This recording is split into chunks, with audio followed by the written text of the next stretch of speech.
Here's a video how to UFS or not to UFS your Aeons. The best way to UFS your Aeons, but before we go there, let's talk about should you UFS your Aeons. If you like the original frame, if you like to ride and skate a flat frame with a wide shallow split, with a wide shallow groove, probably you shouldn't UFS your Aeons because you get very good responsiveness and a low ride height. But if you're like me, you like to swap your frames and you like the Aeon boot because the Aeon boot is just, I think it's fantastic. It has some flaws, but it's a very light boot. I kind of like the look. I kind of like this signature USD futuristic plastic sneaker look. Then you probably should stick to it. Here's what I use. Best way to UFS your Aeons is to use a table saw. If you know someone or you know a business where they would do it, you should probably get it done with a good table saw that is accurate. Because I've seen a few videos, it was done very cleanly. You don't need a lot of afterwork. But if you don't have access to a table saw, I'm gonna show you how I do it. Normally, the first thing I do, I'm not gonna do it right now. I'm gonna show it in how would it kind of look. I normally just mark the frame. Obviously, I take off my sliders, mark the frame to have. I normally mark it with some extra room, so it's easier to cut it larger and grind down the parts that are not needed. Normally just mark a straight line and use a regular wooden saw.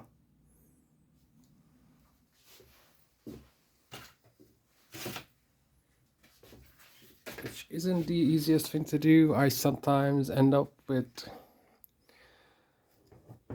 a mistake that happened to me 2 times. So I sawing off from the top and the other side caught the saw and I wasn't aware of it, and it was cutting into an angle, so the other side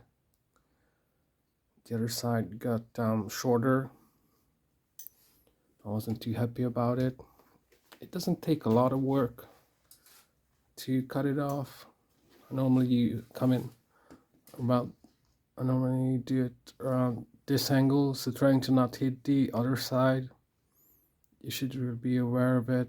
I normally go up to this point on this side, this point on this side, same on the other ends, and then when I reach this point, I go in, check the lower side,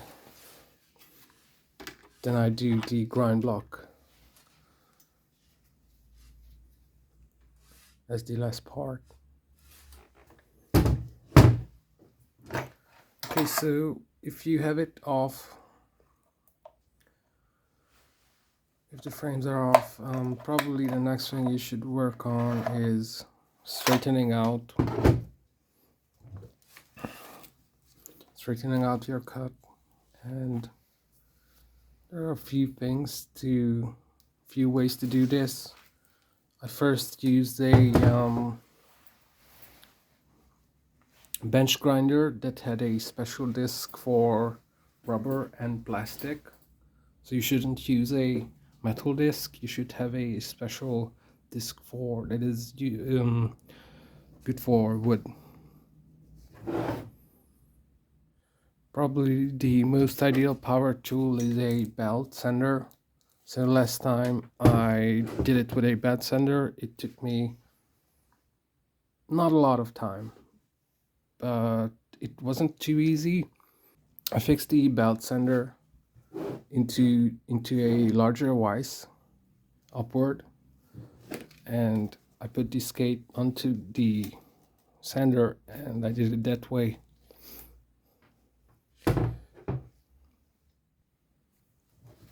The other way to flatten the bottom is to use a non-power tool solution. I got recommended this method in a Facebook group. You could stick a set about like an 80 grit sandpaper, larger piece onto a piece of plywood and send it flat on the plywood.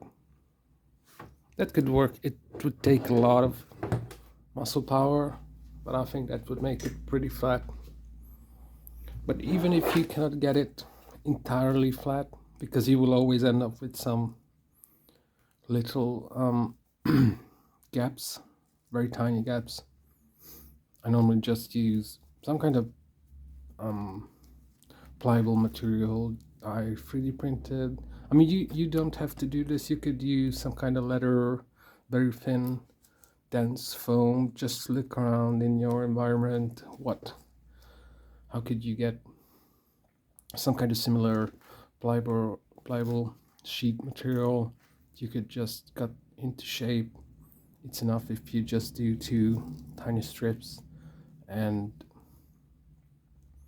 glue it onto the frame with double-sided sticky tape or whatever. Let's say could be hot glue or any other adhesive that doesn't interact with the plastic of the boot.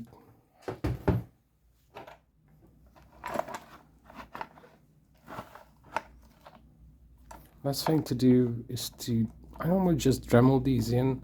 I'm not sure how it works with smaller sizes. This is the largest shell, size US 1112, EU 4546. This is the one that I use.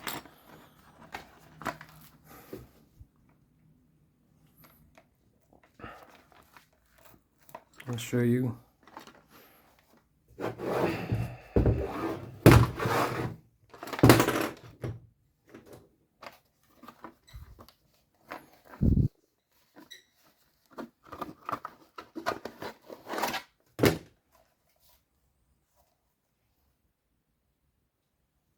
I was really stressed out when I did this the first time, but if you go slowly and carefully, you couldn't mess it up.